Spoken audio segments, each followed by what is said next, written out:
Let's let ourselves just sort of get ready for the teaching. I'm taking a few breaths. In case you came in late, or for those of you who are watching this on taping later, this is my favorite picture of Merton of all the pictures I have of him. He was about ready to head off on his great final lap of the pilgrimage. This was taken a few days before he left for the West Coast and then on to Bangkok and India and Sri Lanka. His last few months of his life. This was he took off in October and October and November, and then graduated on December 8 in Bangkok in a kind of shocking death. But yeah, he was ready to go. The guy was. You look at that. You just look at that, and that picks up. We worked yesterday on our 7:30 to noon intensive. We worked on going a little deeper on the 5 human mysteries, and this picture sort of captures in a picture the first of the human mystery, which we were talking about, is just this. Just that if you have eyes to see it, anything you behold will have a kind of luminosity to it. Will have you can see a sort of the divine luminously coming out of it. And this picture sort of says that to me. And we're going to look at Merton's actual account of the day when he sort of upgraded it just happened automatically. It's like an automatic upgrade. He had been left the world, more or less, very dramatically. He writes about a 7-story mountain. He didn't think you could gain enlightenment. He didn't think you could break through living in a place like New York City where he was. So just before Pearl Harbor, he took a train to Bardstown and a taxi to Gethsemane and joined the tribe there, the Trappist tribe. And it was a bold move. And he figured, well, he could finally, that by going into the monastery, he could finally see at the deepest level of human being. And that was a gamble. And he signed up with the 3 vows there, which are 3 great vows, by the way. You don't have to go to Gethsemane to take them. I've taken them long ago, these 3 vows. And the vows were stability. In other words, you don't keep hopping around. You stick to one thing and you drill away at it. So that's the vow of stability. The vow of obedience really only on the surface meant to obey the abbot. On the deeper level, it meant to listen, have audience. So he took a vow of stability and then a vow of listening deeply. And then the 3rd vow is the reason for all the other 2. The Trappists took a vow of total transformation. They were in it to be transformed totally into what they were meant to be divinization, as the Eastern Orthodox like to say, that we're here. God became human so humans could become divine. That this is the trip. Everything else is, Super Bowl. Who cares? Who cares? Who could even remember who won last year? It's sort of meaningless when you consider that the real trip is to give yourself over to the process of transformation. And you're looking at a picture there of a guy who made it. He still had more enlightenment to go in his last 2 months. Boy, did he, meeting the Dalai Lama, having another great experience on the island of Sri Lanka, which is sort of a bookend to the experience we're going to look at today. It's the day when he upgraded from seeing with the eyes of reason to seeing with the eye of the heart, to the non-dual operating system. It's rare that you can get an account of what it actually is like to all of a sudden make that upgrade. And so I'm going to take the screensaver off now. I miss seeing you guys, but Merton's the reason we're here. The reason I'm here. Yeah. So I'm going to read from this book that's falling apart. As you can see, Conjectures of a Guilty Bystander. It's not a bad place to start. It's really a good place to start. If you want to read, to get into the more mature Merton. Seven Storey Mountain's often not a good place to start because it was young Merton. It's a great book, but some people don't get any farther than that because it's, but this is a great book. And in it, he takes from his personal journal the account of that day when all of a sudden his operating system was upgraded. And boy, was he surprised. He just had planned a day of going to the doctor and then messing around Louisville and going and having bourbon and playing with some kids of a family he knew, and then coming back to the monastery as late as possible. But then, boom, this happened. We're about a month away from the 64th anniversary of this.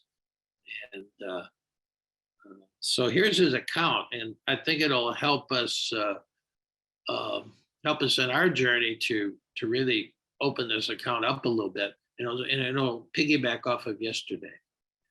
Because all of a sudden, Merton saw the mystery of just this. In Louisville, at the corner of 4th and Walnut, in the center of the shopping district, I was suddenly overwhelmed with the realization that I loved all those people, that they were mine and I theirs, and that we could not be alien to one another, even though we were total strangers.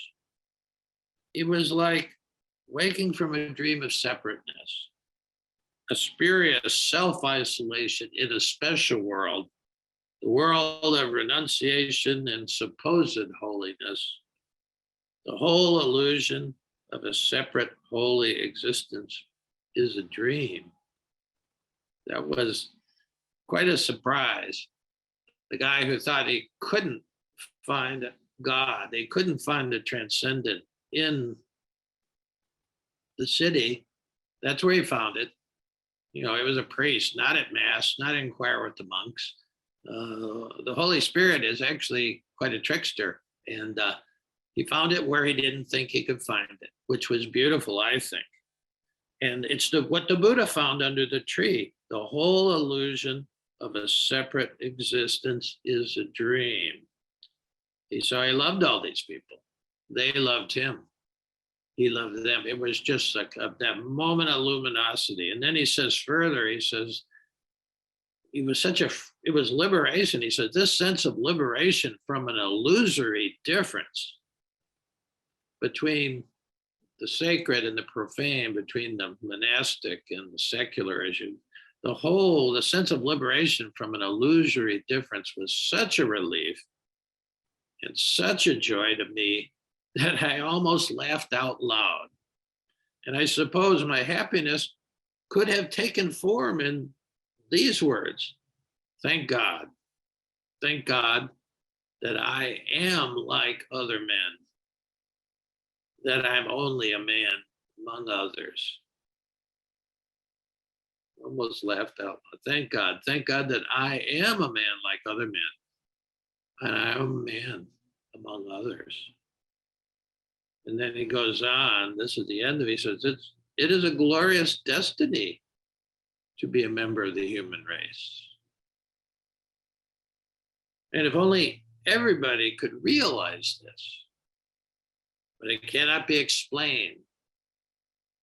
There's no way of telling people that they're all walking around shining like the sun with the luminosity of the divine in them. And then he says something very interesting. He says, I had no program for this seeing. So he knows he's in another realm of seeing, that non-dual seeing. We talked yesterday about that important breakthrough when you realize that how you see is what you see. He says, I have no program for this seeing. It is only given. It is only given. But the gate of heaven is everywhere. I have no program for this seeing. It's only given. Grace. He's talking about grace there. He's talking about grace. We have to do our part, of course. Merton banged away at almost 17 years in the monastery. He showed up every day. He was a very faithful monk. Even though he butted heads with his abbot, Dom James had to admit, Merton showed up. He showed up every day, whether he felt like it or not, for the monastic practice. Well, he also showed up for his own silent contemplative practice. And then he wrote about it. The guy was all in for 16 years. He was cooperating with it. You tend to get lucky, when you practice. You tend to get lucky. You tend to have these things. And so it didn't just happen out of thin air. Grace isn't like that, really. He was opening himself wider and wider, even though he didn't feel it. And then all of a sudden, boom. I have no program for this seeing. It's only given. The gate of heaven is everywhere. Yeah. Well, so what can we learn from that? What can I learn from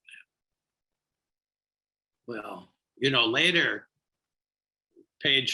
half page later, he's still going on about it, because you can't really explain it to somebody else. So he's throwing metaphor after metaphor at people, because, and that's sort of why I lean a little bit more into the Jesus than I do into the Buddha, although they're both my big teachers. Jesus knew you couldn't talk about that kind of thing. You can't talk about this luminosity that you start to see in the world. He says you can say what it's like, though. You can throw metaphors at it. And if you've even attempted to read the gospel, it's just one metaphor after another. The kingdom of heaven is like. The kingdom of heaven is like. He's talking about this sense in his like. And he says later, it's like a pure diamond. So what is this luminosity he saw? He says it's like a pure diamond blazing with the invisible light of heaven. It's in everybody. That's a key thing to hang your head on there.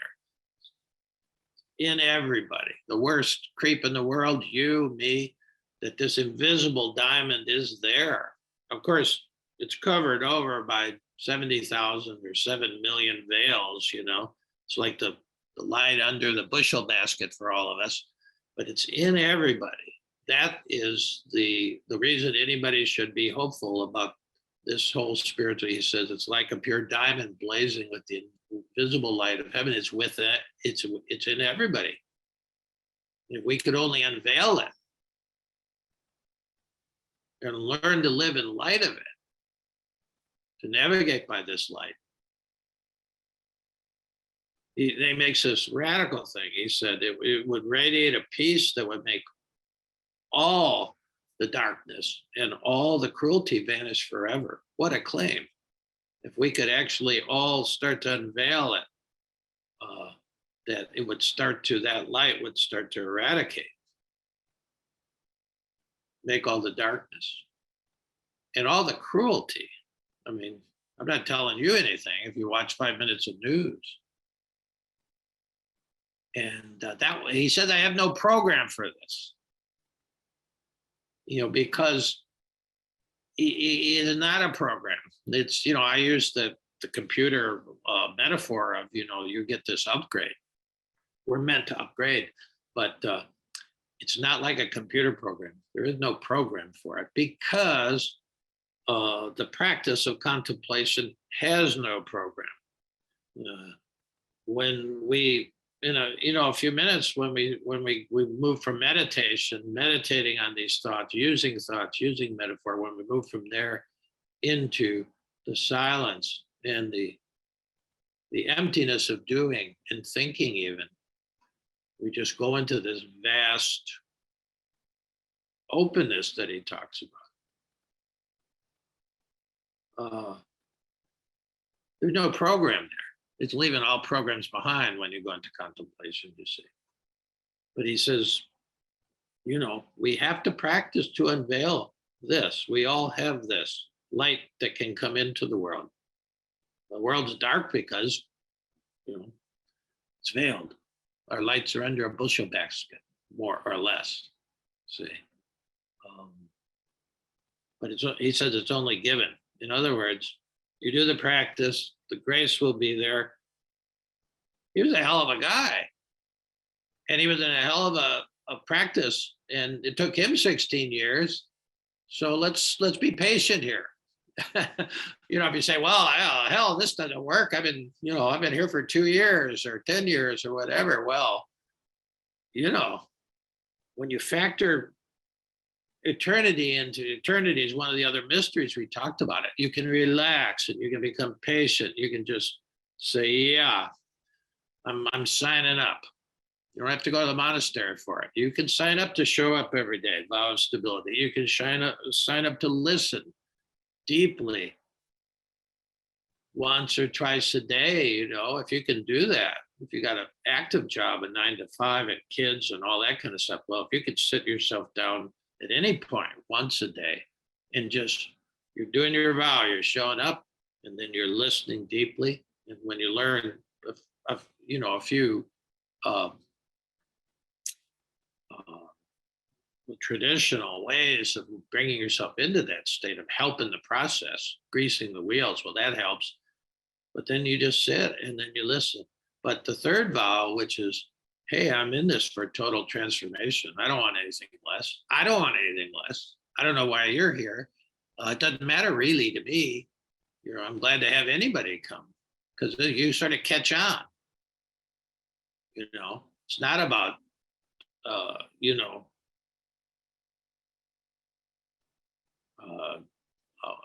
it's not about religion, really.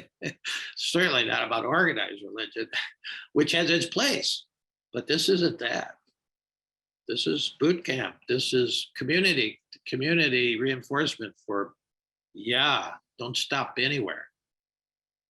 Merton there was stuff. Merton gave, I'm going to Loretto for this retreat. Merton gave his last retreat at Loretto. The nuns, one of his buddies, Mary Luke Tobin, who was a hell of a contemplative, she said, can you come down and just spend the afternoon with the sisters and give us a little? He said, yeah, I can do that. He said, but none of the spiritual master stuff. He said that we've all been around the block. Let's just sit and talk, and it'd be a community for a day. Well, they weren't having any of it. They were writing down every word Merton said. You may know about this story, but I'm going back to the same place where he was. And so he kept trying to cool these sisters out. He said, don't be writing all this stuff down. We're just here having a talk. And so they're writing that down, and so you could hear him sigh. I've heard the tape, it's in book form, but I heard that you could hear him sort of sigh, oh, well. And so he said, yeah, sister, what? And she says, Father Merton, what is the secret of the spiritual journey? And he sighs, and he doesn't say anything for a moment. And then he said, don't stop. And there was some, you could hear the nuns start to laugh a little bit. And he wasn't kidding. So, sister, just don't stop. If you don't stop, you're by definition unstoppable, and you will get there. And that's a great teaching right there. Yeah. So you're just, I'm going, monks are meant to be like, they're meant to be like rockets trying to make orbit. They strip down. You do have to sort of strip your life down if you're interested in total transformation. You don't have to go to a monastery to do it. It's actually easier to do in the monastery because they do the stripping for you. But you got to let go of the unessentials. You really try to get stripped down so you can just go like those rockets off the launch pad, you see. but we're going inside into inner space. Yeah, so this is just, rocket fuel to even see that picture. For me, it's rocket fuel it just gives me the energy to show up another day, to go into 7 days of silence. Yeah, yeah. Which is a little bit scary, even for me. And I've been doing this for a long time, but it's a little bit scary. I disappear.